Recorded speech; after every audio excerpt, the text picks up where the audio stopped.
What it is, my 10 Peace and Grease here, and welcome to part 2 of primary kit guns. Now, if you haven't checked out part 1, I highly recommend you do so. And that's not me plugging my video, but in part 1 I actually cover the base stats of these weapons at their base level, as well as each of the parts I use to construct each one of these primary kit guns, which I'm not going to do in this video. Furthermore, you're probably going to want to check it out just to see the stark contrast between these weapons at their base level in these tests, and now that they're maxed out. Now, I probably could have spliced these two videos together and did it all in one video, but quite honestly, that would have been extremely long. So I'm doing my best to keep this down, chomped down into two different little bits. Unfortunately, this video is probably going to run long because at the end of the video, I am going to be doing some level 100 testing with these same kit guns. So let's get started right away. And we're going to start with the very same kit gun, the Rattle Guts that you saw in part 1.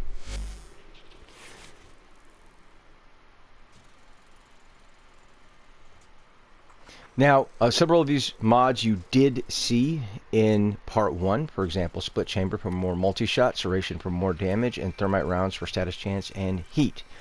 The rest of the mods, of course, you did not see. Obviously, we have a focus lens. I just threw a random one on there for illustration only, whichever one I had 20 whatever of. This did require 7 Forma. I have an Arcane, an Exilus mod, and this thing is now maxed out. I am running a Riven mod, and quite honestly, I'm running a Riven mod to really illustrate this being a weapon at the absolute max level. Quite honestly, if you're a newer or intermediate player, as you progress through the game, you're going to be acquiring these resources as you go. We're talking about lenses, Arcanes, Exilus adapters, Forma, Catalyst, even Riven mods. Furthermore, Riven mods are actually pretty cheap in trade chat as it is. I find them all the time, still available, that people are just trying to ditch, as long as you don't buy from those douchebags, some of those douchebags in trade chat that are trying to charge 1,000, 2,000 plat for, a kit gun Riven mod. But I am going to be running a Riven mod again for that purpose. This Riven mod isn't great. It's okay though, in that I have multi-shot and damage. Unfortunately, I have puncture and I don't have a negative. So I'm only gaining almost 72.5% multi-shot and 122% more damage, which is a good thing.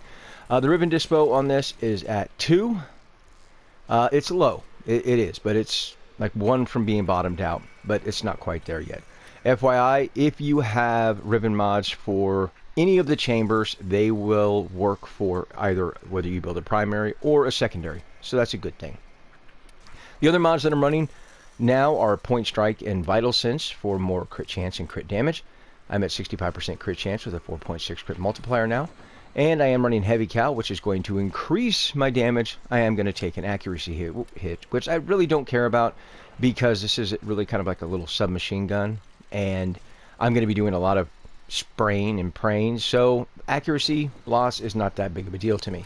Now, I am running Vigilante Armaments for more multi-shot, but I'm also running it for the set bonus at the bottom of this mod. As you can see, 10% chance to enhance critical hits from primary weapons. That paired with Vigilante Supplies, they give me 5% each. That's a total of 10% for the set bonus. Now, I'm not running Vigilante Supplies for ammo economy, even though that's what the mod says. Again, I'm only running it for that set bonus. To be honest with you, ammo economy on this Rattle Guts is actually really good. I have used it pretty extensively and never have I ever ran out of ammo yet. So yeah, it works really well. I am running an Arcane, although this Arcane is not going to benefit the weapon, but it is going to benefit the player.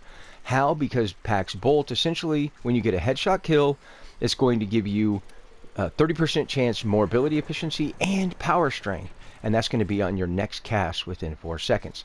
So yeah, it's a free 30% crit chance, or excuse me, free 30% power strength and efficiency. So yeah, why wouldn't you run it? So that's pretty much the build. Very basic, nothing major going on here. So let's go ahead and test it out. Now in part 1, you saw me test this same exact kit gun against level 45 heavy gunners, bombars, and I'm going to throw in a couple of knocks for good measure.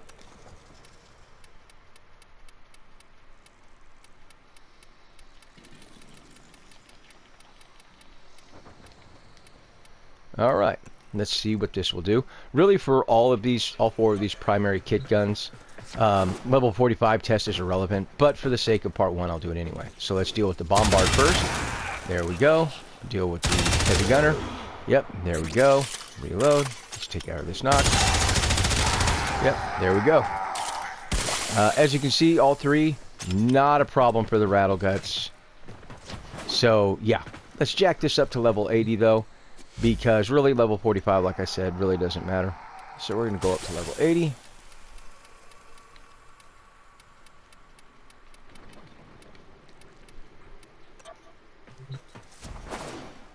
And use the same 3 enemies.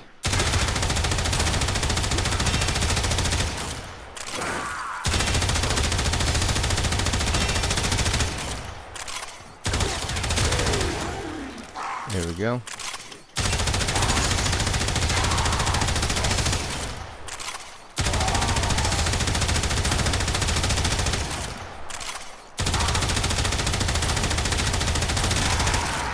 Put up a little bit more of a fight, but even still, as I predicted in part 1, this thing really did kind of come alive with some mods and some resource investment. So that is the Rattle Guts. Works very well. Let's talk about the next kit gun primary, and that is going to be the Tomb Finger. Now with the Tomb Finger, just like the other kit gun I just showed you, the Rattle Guts, this is fully maxed out as well. Do a random lens in there. It took me 5 forma to get here. Running Pax Bolt again for an Arcane, and I have an Exilus mod as well as an Oricane Catalyst in this. You did see in part 1 split chamber for more multi-shot, serration for more damage, and thermite rounds for more heat and status chance in part 1.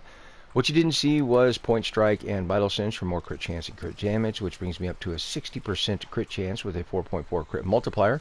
Vigilante armaments for more multi-shot, as well as heavy cal, which is going to give me damage, more damage with a reduction in accuracy, which I really don't care about for the alt fire because I'm going to probably be aiming in the general direction as opposed to aiming further ahead. Then we've got Vigilante Fervor. Now, typically I hate running fire rate mods or reload mods or ammo capacity, mag capacity types of mods because I always feel like I'm wasting a mod slot on something I could have used for more damage. But really, in the case of the Tomb Finger, it was, at least in my opinion, required. Right now, prior to using this, I should say, the Tomb Finger had about like a 1.2 or 1.4 second charge time on the alt fire, and that was miserably long when you're standing in front of enemies getting shot at. Furthermore, because of that long charge rate, there were numerous times where I thought I had charged it fully. I released the trigger only to find it shot in its primary mode, and I had to start the charge rate all over again. So by speeding up the fire rate, I reduced that charge time. The charge time has now been reduced to 0.78, much, much more manageable. And the overall fire rate for my primary fire is 3.09. Now, this also gives me the set bonus, because it's 2 Vigilante mods again, which still is going to give me that 10% chance to enhance critical hits. Which, by the way, what does enhancing critical hits mean exactly? Which I should have covered this in the Rattle Guts, but we'll cover it here real quickly. So there are multiple different types of crits. You've got purple and you've got blue, which are overshields and shields respectively. What we're talking about today are the base level crits, which are yellow, the mid tier, which are orange, and the top tier, which are red. In each one of these color categories, there are multiple levels of yellow crits, for example, and orange, and so on. When it says enhancing crit hits, it means it's going to increase that crit hit to the next rank up. So, if you're at the upper end of the spectrum on yellow crits, for example, you would start seeing some orange crits. If you were at the end of the spectrum on the orange crits, you would start seeing some red crits when they are enhanced, air quotes. But keep in mind that if you are on the lower end spectrum of yellow crits, then you're not going to visibly see that enhancement, but nonetheless, it's going to be there. Basically, what it means is more damage on those shots that it enhances. So there you go. Next, we're running terminal velocity. We're running terminal velocity for 2 reasons. The first reason is projectile speed, as the mod states, because really some of the shots from this thing do seem to travel at a very slow rate, to my liking anyway. So this is going to speed those up. But there is a hidden buff as well, and that is that by increasing your projectiles, your speed, you also increase its effective range. Now, because this is an explosive weapon, you can be knocked back and staggered. So being able to take shots with this thing at a longer range keeps you at a safe distance without you encountering damage loss. So that's why. Again, I'm running Pax Bolt. Again, it's not going to help this weapon, but it will help the frame, because when I get those headshot kills, I will be getting that 30% ability, efficiency, and strength. So again, it's just kind of a freebie. So with all that said, let's jump in here and test out the Tomb Finger. Again, we're going to go level 45, just like we did in part 1. So you can kind of refer to part 1 to see the difference between these two weapons now and then. Or excuse me, then and now. Alright. Level 45. Again, this test is really nothing for this thing. I'm just going to use primary fire and just delete these guys. I mean, really, yeah, it's really no. As you see, some occasional orange crits from yellow.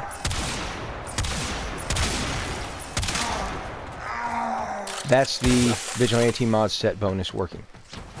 So that is level 45. Big difference between part 1.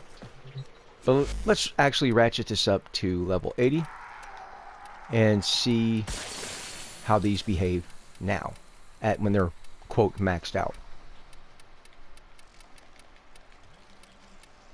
There we go, level 80. Starting with the bombard again.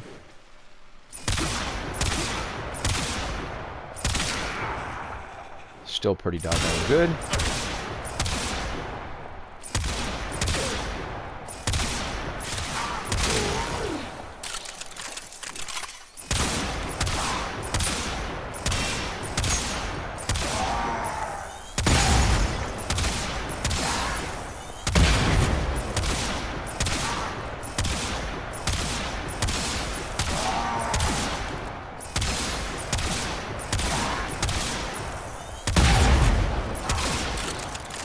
Throwing in some alternate fire here.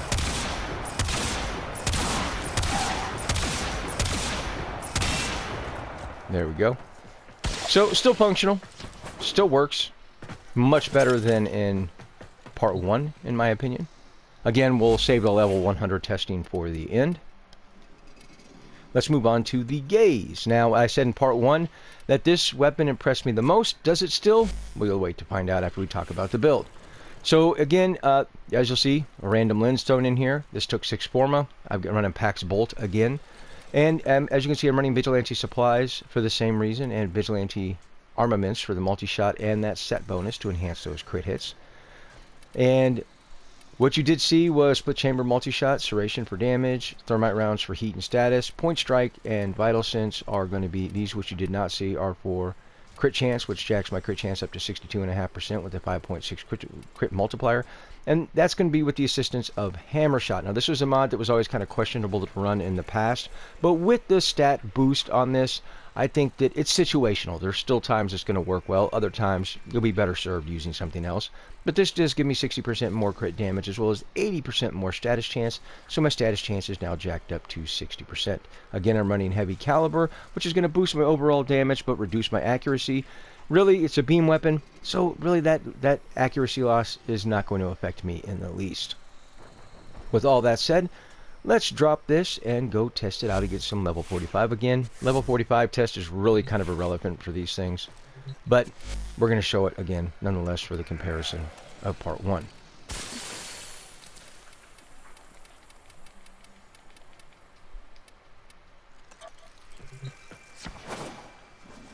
Start with the bombard. Heavy gunner. Knocks. Yep. Am I still impressed? Yeah, so far. But let's jack this up to level 80 and see what they can really do.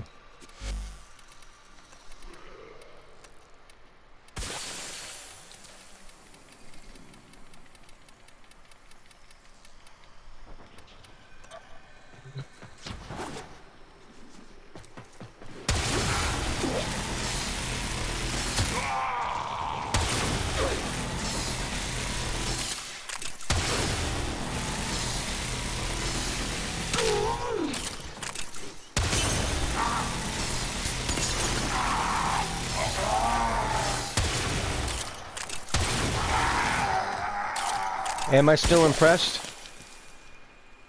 Yeah. For a beam weapon? Yeah.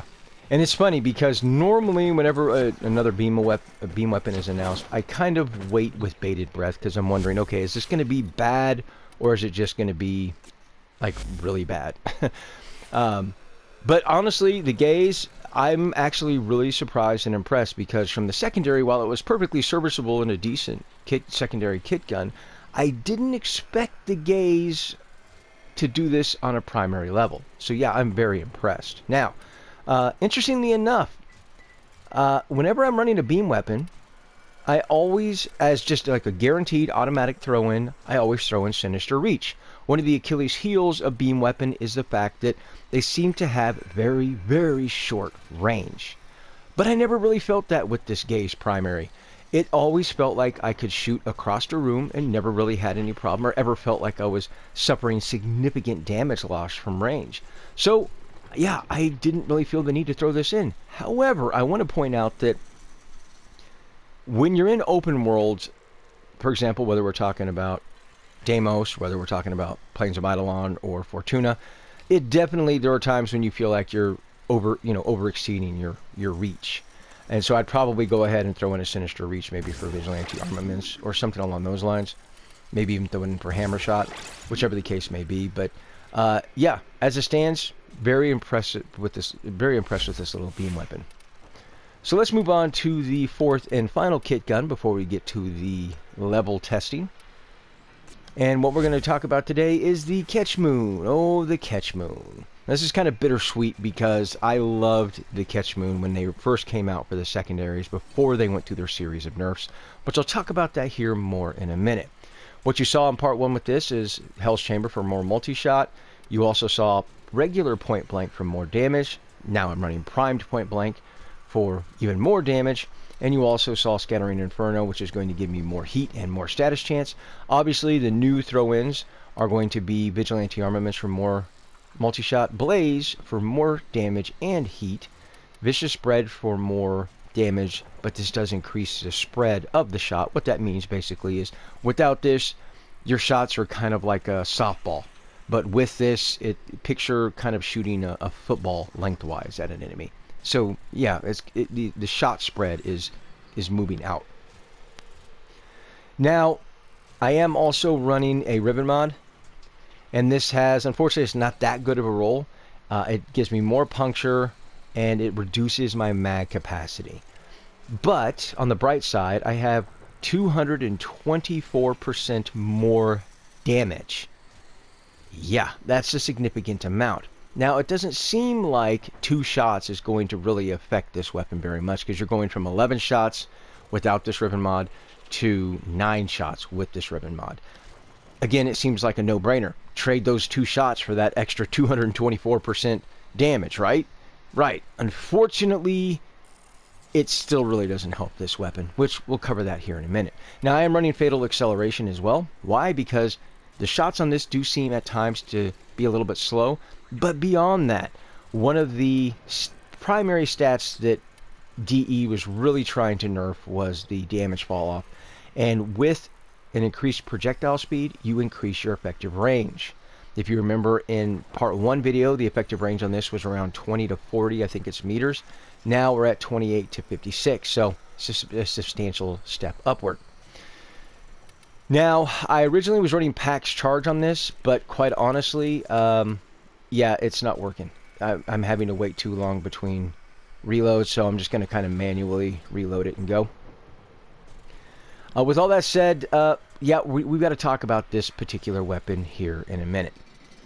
Now, this did take 6 Forma, and I hesitated to even sink any resources into this, but like I said, we'll talk about that here more in a minute.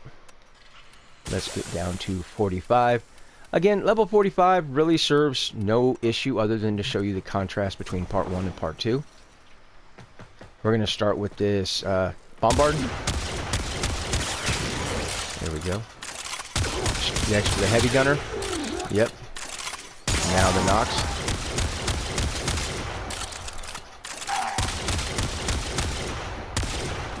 Yep. Seems perfectly functional, does it not? Now, let's jack this up to level 80, an actual usable test here.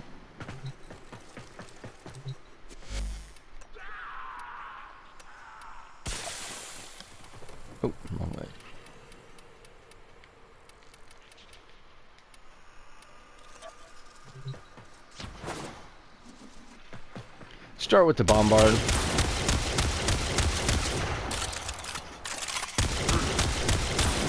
This guy's dancing all over the place.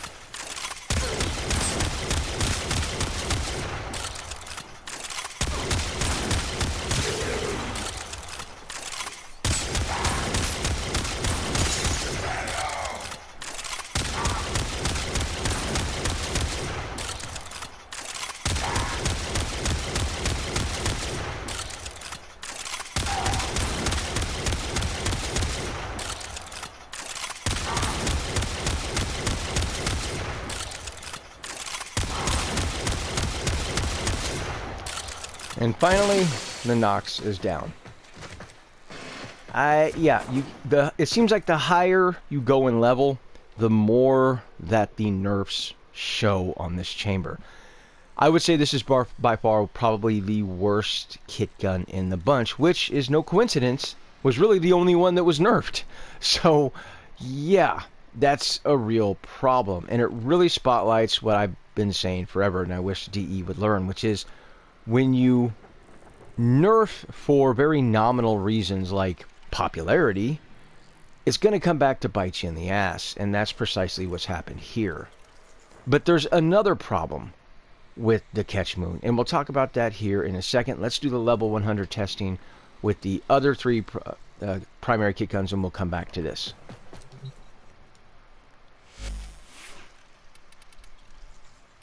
So again, we're going right back to the Rattleguts.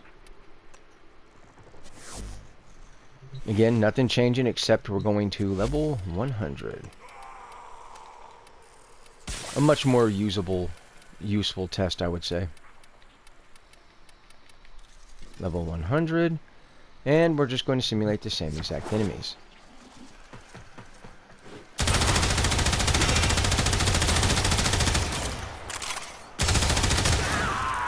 Yep, Bombard didn't stand much of a chance. Let's check out this heavy gun. You're seeing those orange crits pop up occasionally because of the Vigilante mod set enhancing those crit hits. Now for the Nox.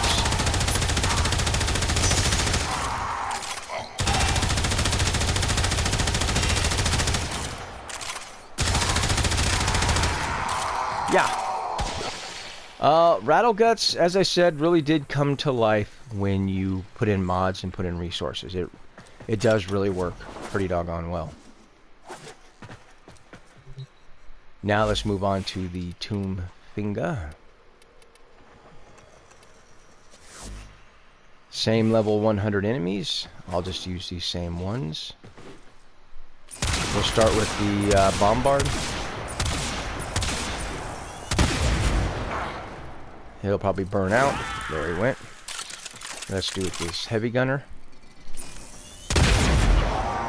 There's that knockback and stagger. The Heavy Gunner is now down. Now time to work on this Nox. As you can see, the range on this is pretty doggone good.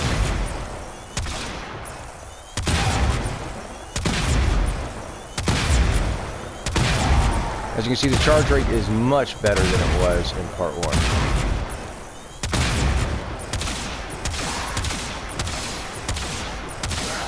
There we go. So Tomb Finger, level 100 Heavy Gunner, Bombard, and Nox. Yeah, works pretty doggone well as well. Can't really complain too much about it. Now let's put in the Gaze. Would it still impress me at level 100? Let's find out. Now I'm going to have to wipe these enemies because they all kind of took some damage from the Tomb Finger. Let's start with this Bombard first. I did change the energy color, but I don't know about this one. Let me know down in the comments. And then the Heavy Gunner, level 100 Bombard, was cut through like butter, as was the Heavy Gunner. Oh, guys, shaking in their boots, making me feel bad.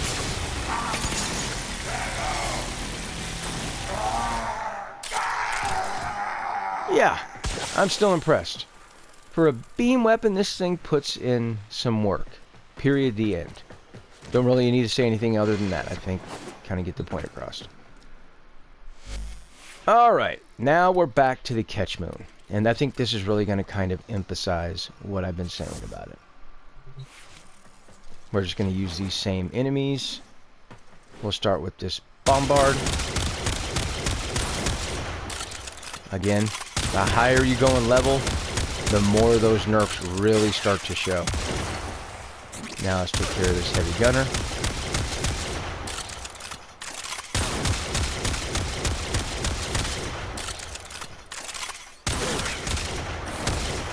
Alright, let's work on the Nox. May be here a minute.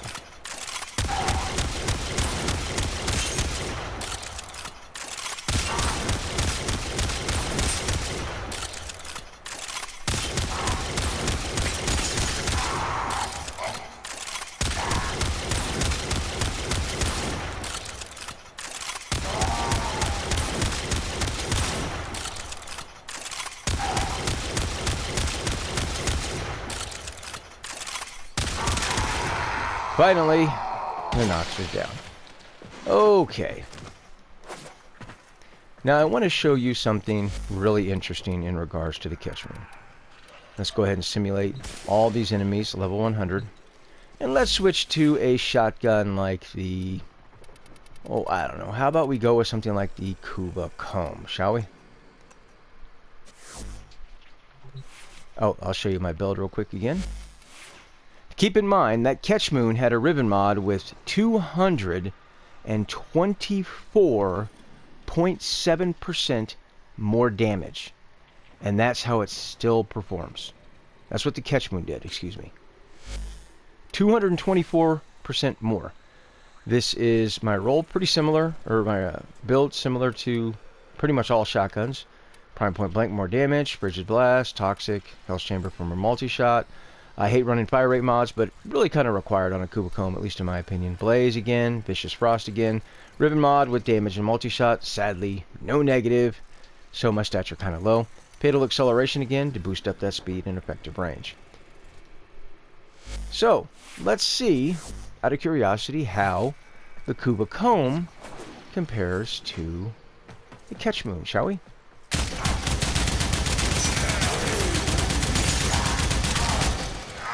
Let's just go ahead and kill all these guys, shall we?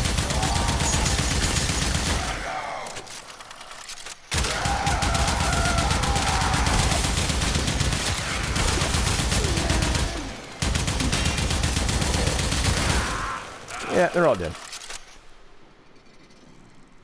Yeah.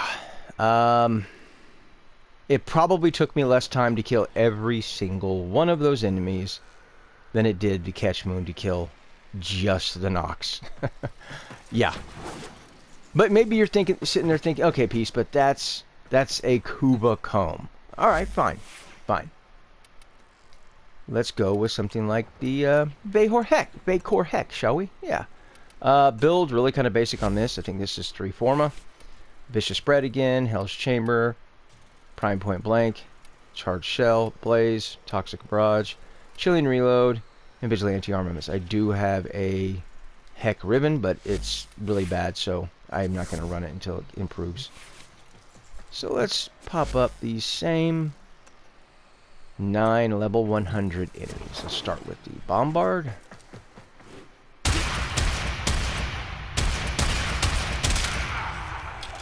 Uh-huh. Yep. Yep.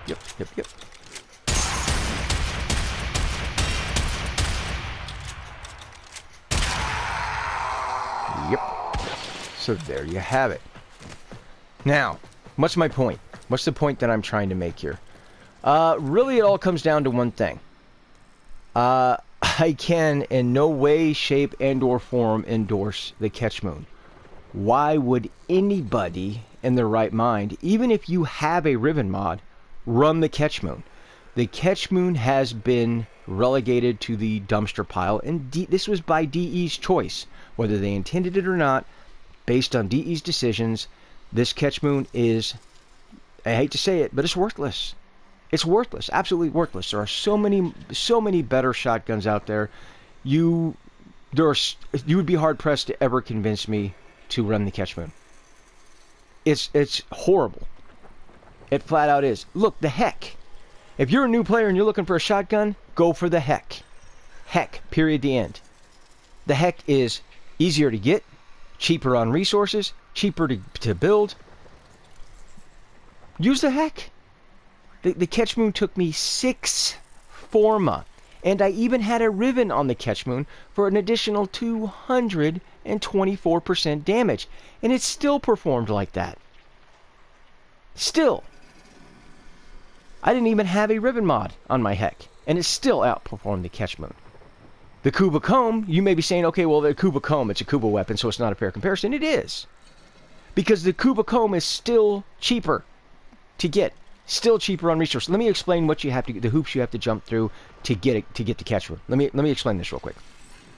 First, you're going to have to go to Fortuna, and you're going to have to run bounties to get your standing up, so then you can then go talk to Rude Zood. Once you talk to Rude Zood, you can then spend your standing to buy the various parts to actually build a catch moon. You then got to go back to your foundry, and you're going to need resources to build each one of the parts. How are you going to get the resources to build the parts? You got to go back down to Fortuna, and you got to fish, hunt, mine to get the actual resources. Then you can build the parts, and you got to go back to Rude Zood again, who's then going to build it for you. Then you get to level it. Then you get to go back to Rude Zood again, who's then going to forma 1 slot for you. Then you get to level it all over again. And then 6 forma later, you're going to end up in the situation I'm at. If you simply went with the heck, you would be miles ahead. I even debated about not sinking any resources into the catch moon, because the catch moon, I knew it was a waste of resources, but for you guys and gals, I did it anyway. I wanted this to be a fair and complete test, so I did it. Do I regret it? Yeah, because I'm probably just going to delete the catch moon. The catch moon has been nerfed to a point that it is obsolete as a primary weapon. There's no good reason to run it. Period, the end. You can run the Corinth, you can run the Corinth Prime, you can run the Exorgist, you can run the Heck, you can run the Vacor Heck, you can run the Sancti Tigris, you can run the regular Tigris, even get your hands on a Tigris Prime. That would work. You can get a Kuba Comb. Kuba Comb, all you have to do is take out a Kuba Lich to get a Kuba Comb. That's all you got to do. You got to take out a Kuba Lich. Of course, there's a lot of steps involved. You have to crack Requiem relics, but as far as resources go, it's way cheaper. It only cost me 5 forma for my Kuba Comb. And it didn't need 5 forma. You're forced to put 5 forma in it. Whether it needs 2 or 3, doesn't matter. You still have to put 5 forma in it. But it's still cheaper resource-wise than the catch moon. So yeah, I can in no way, shape, and or form endorse the catch moon. The catch moon should be MR fodder for everyone. If you've got a catch moon and you think, oh, it's pretty good, go get a heck. What are you waiting for? Now, go. Go get a heck right now. Go. Do I have to really wait? Go get one. Yep. And this is such a shame, because when the catch moon came out as a secondary, I loved it. The thing was a beast. My catch moon secondary gave enemies nightmares, cold sweats they woke up in. Corpus and Grenier and Infested and Corrupted, they woke up in the middle of the night. Oh, pieces catch moon. I thought it was going to get me. Literally, that's how beastly the damn thing was. Even the sentients were crying for their mama in the middle of the night, having nightmares about my catch moon. Oh, Lotus, Lotus. I'm sorry, is that too soon? But I'm just saying, it was magnificent as a secondary. And if that chamber was on this primary, I think we'd be talking about a whole different game. I think we'd be talking about a completely different situation. If we had that chamber for a primary, I think the catch moon could be competing with a large, well, maybe not a large, a significant amount of these other shotguns. As it stands now, it is so far behind the 8 ball because of the nerfs that all the other shotguns in the game pretty much outclass it. The BOAR can outclass it. In fact, let's test that theory, shall we?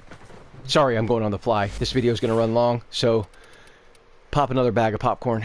Let's go with the BOAR Prime, shall we? Let's see. I have a hunch that the BOAR Prime may actually outperform the catch moon. I don't know. I'm not sure, but let's find out. I'm just as curious as you. I should have tested this beforehand. I do have a BOAR ribbon, crit damage, or multi-shot. Crit damage isn't going to help me too much, but yeah. Similar build, Prime Point Blank, Hell's Chamber, Toxic Barrage, Vigilante Armaments, Vicious Spread, Chilling Reload, and Blaze. And by the way, on several of these weapons, you'll notice I don't even have I don't even have a freaking Exilus mod. So yeah. But let's find out what happens. Let's just see what the end result is. Oh, did I already simulate him? Okay. Oh well, we'll just use his gun. Okay, yeah. Yep. Okay. How about you, Nox? What do you got? Yeah, it does. The BOAR really does outclass the Ketchmoon as well. I don't know if I can think of a shotgun that's worse than the Ketchmoon at this point. I don't know if I can. You know what? I'm gonna try and find a shotgun right now that is actually worse than the Ketchmoon. Let's see here. Keep in mind these are all level 100 bombars, heavy gunners, and Nox. Let's see if I can find a worse shotgun. I'm sure I can find a worse shotgun than the Ketchmoon. Maybe? Come on, there's got to be a worse shotgun somewhere. Isn't there a worse shotgun? Ooh, the STRUN WRAITH. Yes, let's try it. It may be worse. I don't know. It may be equivalent. We'll find out. I don't know. The STRUN WRAITH can hit though. Let's see. What do I got? A buttload of multi-shot, fire rate, and ammo max reduction. Ooh, 63%. Hell's Chamber, prime point blank, prime charge shell, toxic barrage, vigilante armaments, seeking fury for reload, punch through, and blaze. Not my greatest build, but you know what? The hell with it. We're trying to find something worse than this Ketchmoon. So let's see here. What can we do?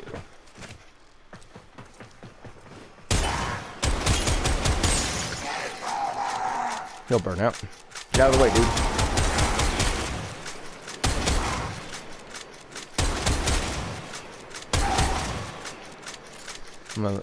That reload, though. That's with an increased reload speed. Let's just take out this one for good measure as well. 3 hours later. Yeah, no. That horrendous reload is a no-go for me. But even with that reload, it still performed better than that Ketchmoon. Can I find a worse shotgun? Surely I can find a worse shotgun. No, I'm at the end. I don't want to do this. I'm going to pull out my Sobic. I love the Sobic, man. I do. I love the Sobic. I really don't want to do this. It better not be worse than the Ketchmoon. Alright, we got Hell's Chamber, Prime Point Blank, Vicious Spread, Blaze, we got Prime Charge Shell, we got Toxic Barrage, we got Vigilante Armaments, and we got a Riven mod that gives us Projectile Speed, Toxin, Multi-Shot, minus Corpus Damage. Let's see if the Sobic is worse than the Ketchmoon. I really hope it's not, because I really do like the Sobic.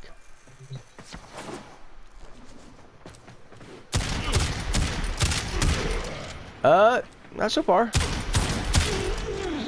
Yeah,